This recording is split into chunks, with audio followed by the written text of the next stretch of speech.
India కూటమి వైపు నారా చంద్రబాబు నాయుడు గారిని ఆకర్షించేటువంటి ప్రయత్నాలు జరుగుతున్నాయని సిపిఐ నారాయణ దానికోసం లైజనింగ్ చేస్తున్నారని, దాన్ని సక్సెస్ చేసేందుకు సిపిఐ నారాయణ పావులు కదుపుతున్నారు అంటూ ఒక వార్త సోషల్ మీడియాలో చక్కర్లు కొడుతున్న నేపథ్యంలో ఈ అంశం మీద మనం విశ్లేషణ చేసుకునేటువంటి ప్రయత్నం చేద్దాం. ఈ అంశం మీద విశ్లేషణ అందించేందుకు ప్రస్తుతం మనతో పాటు ఉన్నారు ప్రముఖ రాజకీయ విశ్లేషకులు, ప్రముఖ సీనియర్ జర్నలిస్ట్ సిఎస్ రావు గారు. సార్తో మాట్లాడదాం. Sir, hi sir. Hello. India కూటమి నారా చంద్రబాబు గారిని ఆకర్షించేందుకు ప్రయత్నాలు చేస్తుందని, అందులో భాగంగానే సిపిఐ నారాయణ గారు లైజనింగ్ చేస్తున్నారని, నారా చంద్రబాబు గారిని ఇండియా కూటమి వైపు తీసుకువెళ్లేందుకు సిపిఐ నారాయణ గారు పావులు కదుపుతున్నారు అంటూ ఒక వార్త సోషల్ మీడియాలో చక్కర్లు కొడుతూ ఉంది. ఏంటి సార్, ఆ వార్తలో వాస్తవం ఉందా? సో ఒకటి ఏంటంటే, నారాయణ చంద్రబాబు నాయుడు ఇద్దరు చాలా క్లోజు, ఒకే జిల్లా. గతంలో కూటమిని ఏర్పాటు చేసినటువంటి అనుభవం కూడా ఉంది రాష్ట్రంలో. వాళ్ళకి మహాకూటమి ఏర్పాటైంది కదా, కూటమి ఏర్పాటైనప్పుడు నారాయణ కూడా కీలక భాగస్వామి అప్పుడు. ప్లస్ దేశ రాజకీయాల్లో చంద్రబాబు నాయుడుకు ఉన్నటువంటి విలువ ఏంది, చంద్రబాబు నాయుడుకు ఉన్నటువంటి సత్తా ఏంది బాగా తెలిసినటువంటి లీడర్ నారాయణ.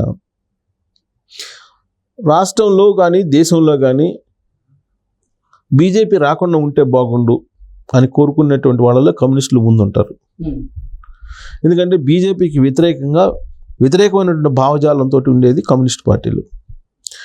ఆ పార్టీలు కాంగ్రెస్ పార్టీతోటి జతగట్టి దేశంలో ఢిల్లీ పీఠాన్ని చేజిక్కించుకోవాలి ఇండియా కూటమి అనేటువంటి ఒక ప్రయత్నం అయితే చేస్తూ ఉన్నాయి. సరే, అది సాధ్యమవుతుందా కాదా అనేది మనకి జూన్ 4వ తారీఖున తెలియబోతుంది.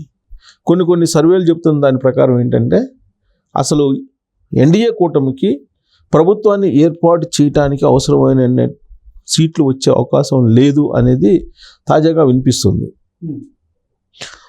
రాహుల్ గాంధీ కాబోయేటువంటి ప్రధానమంత్రి అని చెప్పి కాంగ్రెస్ పార్టీ చెప్తోంది. కాదు, ఇండియా కూటమి తరపు నుంచి వేరే అభ్యర్థిని ఎంచుకునే అవకాశం ఉంది, స్టాలిన్ అయ్యే అవకాశం ఉంది, లేదా మమతా బెనర్జీ అయ్యే అవకాశం ఉంది అనేది ఇంకొక రకంగా వినిపిస్తుంది. నరేంద్ర మోడీ మాత్రం ప్రధానమంత్రి అయ్యే అవకాశం లేదు అనేది తాజాగా వినిపిస్తున్న బలమైనటువంటి మాట. దానికి కారణం ఏంటంటే, యాక్చువల్గా ఎన్నికల ప్రారంభానికి ముందు, ఈ షెడ్యూల్ ప్రచారం స్టార్ట్ చేయడానికి ముందు, అంటే దాదాపు ఒక 5-6 నెలల క్రితం అనుకోండి. 5-6 నెలల క్రితం ఏమనుకున్నారంటే, మళ్ళీ నరేంద్ర మోడీ అధికారంలోకి వస్తారు ఖచ్చితంగా మూడోసారి అనేది బల్లగుద్ది చెప్పారు. దానికి కారణం ఏంటంటే, విపక్షాలన్నీ బలహీనంగా ఉన్నాయి, విపక్షాల్లో ఐక్యత లేదు, కాబట్టి నరేంద్ర మోడీ అధికారంలోకి వస్తారు అని చెప్పి స్ట్రాంగ్గా వెళ్ళిపోయింది స్లోగన్ భారతదేశ వ్యాప్తంగా కూడా. అయితే ఇక్కడ జరిగింది ఏంటంటే, తీరా ఎన్నికలు వచ్చేటప్పటికి మణిపూర్ అల్లర్లో ఉధృతంగా జరుగుతున్నటువంటి సమయంలోని ఎన్నికలు వచ్చాయి. అంతకుముందు పెద్ద ఎత్తున దాదాపు సంవత్సరం పాటు రైతు ఉద్యమం నడిచింది. ఆ రైతుల ఉద్యమానికి తల ఉంచి నరేంద్ర మోడీ ఆ రైతు చట్టాలను వెనక్కి తీసుకోవడంతో పాటు క్షమాపణ చెప్పాడు. ఆయన పార్లమెంటు వేదికగా క్షమాపణ చెప్పాడు రైతులకి. నరేంద్ర మోడీ క్షమాపణ చెప్తూ ఆయన ఒక టైం ఇచ్చాడు. ఆ టైం లోపల నేను కనీస మద్దతు ధరకు సంబంధించి ఒక నిర్ణయం తీసుకుంటానని చెప్పి, ఆ టైం లోపల ఈయన అది తీసుకోలేదు. తీసుకోకపోవడంతో మళ్ళా రైతులు ఉద్యమానికి సన్నద్ధమయ్యారు. ఉద్యమానికి సన్నద్ధమయ్యి హిమాచల్ ప్రదేశ్, పంజాబ్, ఉత్తరప్రదేశ్ ఆ రాష్ట్రాల్లో మొత్తం మళ్ళీ ఉధృతంగా ఉద్యమం ప్రారంభమైంది. ప్రారంభమైనటువంటి సమయంలోనే ఎన్నికలు రావడం, ఎన్నికల హడావుడి ప్రారంభం కావటం, ఇవన్నీ కూడా జరిగాయి. అంటే దీని అర్థం ఏంది, దాదాపు ఉత్తరప్రదేశ్, పంజాబ్, హిమాచల్ ప్రదేశ్, ఈ ఉత్తర భారతదేశంలో ఉన్న రాష్ట్రాల్లో బీజేపీ బలహీనపడింది అనేది ఒకటి వినపడుతుంది. దానికి తగ్గట్టు గతంలో లేని విధంగా ఈసారి ఉత్తరప్రదేశ్లో Congress party, Samajwadi party alliance ఉన్నాయి.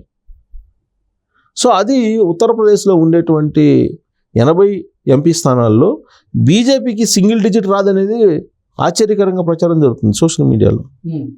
ఒకవేళ నిజంగా అదే కనుక వాస్తవం అయితే, రేపు జూన్ 4వ తారీఖు రిజల్ట్ నిజంగానే ఎన్డీఏ కూటమి అధికారంలోకి వచ్చే అవకాశం లేదు, ఎన్డీఏ కూటమి ఢిల్లీ పీఠాన్ని వదులుకోవాల్సిన పరిస్థితి ఏర్పడుతుంది. అది జరగడానికి అవకాశం ఉందని చెప్పి అంటారు ఇప్పుడు సోషల్ మీడియాలో కానీ, రకరకాల సర్వేల్లో కానీ. దానికి కారణం ఏంటంటే, ఇది వ్యవసాయ చట్టాలు, ప్లస్ అలయన్స్ కుదరటం, ఇవన్నీ కూడా కలిసి వచ్చేటువంటి అంశాలు. అందుకే నరేంద్ర మోడీ దిగజారి మాట్లాడారు. ప్రధానమంత్రి హోదాను కూడా తగ్గించుకొని ఆయన ఎన్నికల ప్రచారంలో దిగజారుడిగా మాట్లాడారు అనేది ఆయన మీద వచ్చినటువంటి ఒక అభిప్రాయం. ప్లస్ దానికి తగ్గట్టు 7వ విడతకు వచ్చేటప్పటికి ఒకవేళ ఎన్డీఏలో అధికారం వస్తే సంవత్సరానికి ఒక ప్రధానమంత్రి మారతాడనే స్లోగన్ తీసుకొచ్చారు. అంటే వస్తే అనేటువంటి భావనకు వచ్చేసారు. కాంగ్రెస్ పార్టీ అధికారంలోకి వస్తే అనేటువంటి భావనకి బీజేపీ కూడా వచ్చేసింది. వచ్చేసి సంవత్సరానికి ఒక ప్రధానమంత్రి మారతాడు అనేటువంటి ఈక్వేషన్ని తీసుకొచ్చింది. అంటే సెకండ్ థాట్ ప్రజల్లోకి వచ్చేసింది. నరేంద్ర మోడీ చెప్పినట్టు 400 ఎన్డీఏకి, బీజేపీకి 300 అనేటువంటి 370 అనేది ప్రసక్తే లేదు. అసలు ఎన్డీఏకే ప్రభుత్వాన్ని ఫార్మ్ చేయడానికి ఉన్నటువంటి మ్యాజిక్ ఫిగర్ 272 అవి వస్తాయా రావు అనేటువంటి సందేహం ఇప్పుడు ఉంది అనేది వినిపిస్తుంది. దానికి కారణం ఏంటంటే ఉత్తరప్రదేశ్లో మారినటువంటి ఈక్వేషన్స్ అనేది. బీజేపీలో అంతర్గతంగా ఉండేటువంటి కొన్ని కుమ్ములాట్లు లేదంటే ప్రచ్ఛన్న యుద్ధం, ఆర్ఎస్ఎస్కి బీజేపీకి మధ్య కొంత గ్యాప్ కూడా ఏర్పడింది. ఆర్ఎస్ఎస్కి బీజేపీ కన్నా కూడా ఆర్ఎస్ఎస్కి నరేంద్ర మోడీ అమిత్ షాకి మధ్యలో కొంత గ్యాప్ ఏర్పడింది. ఈసారి నరేంద్ర మోడీ ప్రధానమంత్రి అభ్యర్థి కాకుండా మార్చేయాలనేది ఆర్ఎస్ఎస్ యొక్క ఒక స్ట్రాంగ్ ఒపీనియన్ ఉంది అనేది కూడా వినిపిస్తుంది. అందుకే ఇప్పుడు గడ్కరీ పేరు వినిపిస్తుంది. గడ్కరీని ప్రధానమంత్రిని చేయాలి, ప్రధానమంత్రి అభ్యర్థిగా. ఒకవేళ ఎన్డీఏ కూటమికి కనుక నరేంద్ర మోడీ చెప్పినని రాకపోతే కనుక గడ్కరీని ప్రవేశపెట్టి ఇప్పుడు ఎన్డీఏకి ఇండియా కూటమికి సమదూరం పాటిస్తున్నటువంటి పార్టీలు కొన్ని ఉన్నాయి. బీజేడీ, అలాగే అక్కడ టీఎంసీ, తృణమూల్ కాంగ్రెస్, ఇలాంటి కొన్ని సమదూరం పాటిస్తున్నటువంటి పార్టీలు ఉన్నాయి దేశవ్యాప్తంగా కూడా. వాళ్ళందరూ సపోర్ట్ చేయాలంటే కనుక నరేంద్ర మోడీ అనే అతను ప్రధానమంత్రి అభ్యర్థిగా ఉండకూడదు అనేటువంటి ఒక కాన్సెప్ట్ కూడా బీజేపీలో నడుస్తుంది ఒకవేళ తగ్గితే. సో కాబట్టి ఇలాంటి పరిస్థితుల్లో చంద్రబాబు నాయుడు లాంటి వాళ్ళు ఉంటే ఇండియా కూటమి అధికారంలోకి రావచ్చు. ఇండియా కూటమికి తగినటువంటి మద్దతు కల్పించాలంటే కనుక ఒకవేళ తగ్గితే అందరినీ కూడగట్టేటువంటి ప్రయత్నం చంద్రబాబు నాయుడు లాంటి వాళ్ళే చేయగలరు అనేటువంటి ఉద్దేశంతో నారాయణ ఓపెన్ ఆఫర్ ఇచ్చారు. ఏమిచ్చారు? చంద్రబాబు నాయుడు జూన్ 4 రిజల్ట్ తర్వాత ఆయన ఇండియా కూటమి వైపు మొగ్గు చూపేటువంటి అవకాశం ఉంది, మొగ్గు చూపాల్సిన అవసరం కూడా భారతదేశానికి ఉంది అనేటువంటి అభిప్రాయాన్ని నారాయణ వ్యక్తం చేశాడు. సో నారాయణ వ్యక్తం చేశాడు కానీ చంద్రబాబు నాయుడు నుంచి రిప్లై రాలా. ఆయన మీడియాలో ఓపెన్గా ఆహ్వానించాడు, ఆఫర్ కాదు ఓపెన్గా ఆహ్వానించాడు. సో చంద్రబాబు నాయుడు భావజాలానికి, తెలుగుదేశం భావజాలానికి, తర్వాత ఇండియా కూటమి భావజాలానికి దగ్గరగా ఉంటుంది. కాబట్టి చంద్రబాబు నాయుడు ఇండియా కూటమి వైపు రావాలి, ఎన్డీఏని వదిలిపెట్టేయాలి అనేటువంటి ఒక అభిప్రాయాన్ని నారాయణ వ్యక్తం చేయడంతో పాటు ఖచ్చితంగా జూన్ 4 ఫలితాల తర్వాత చంద్రబాబు నాయుడు ఇండియా కూటమి వైపు వస్తారు అనేటువంటి సంకేతాలను కూడా పంపించేశారు సమాజంలోకి. అంటే అటు ఇండియా కూటమి చంద్రబాబు నాయుడు వైపు చూస్తుంది, ఇటు ఇండియా కూటమి కూడా చంద్రబాబు నాయుడు వైపు చూస్తుంది. చంద్రబాబు నాయుడు ఇటు ఉంటే అటు ఢిల్లీలో ప్రధానమంత్రి అయ్యే అవకాశం ఉంది అనేది ఒక అభిప్రాయం ప్రజల్లోకి వెళ్ళిపోయింది. దానికి బలం చేకూరేలా ఇప్పుడు నారాయణ ఓపెన్గా ఆహ్వానించాడు, ఇండియా కూటమికి రావాలి చంద్రబాబు నాయుడు అని.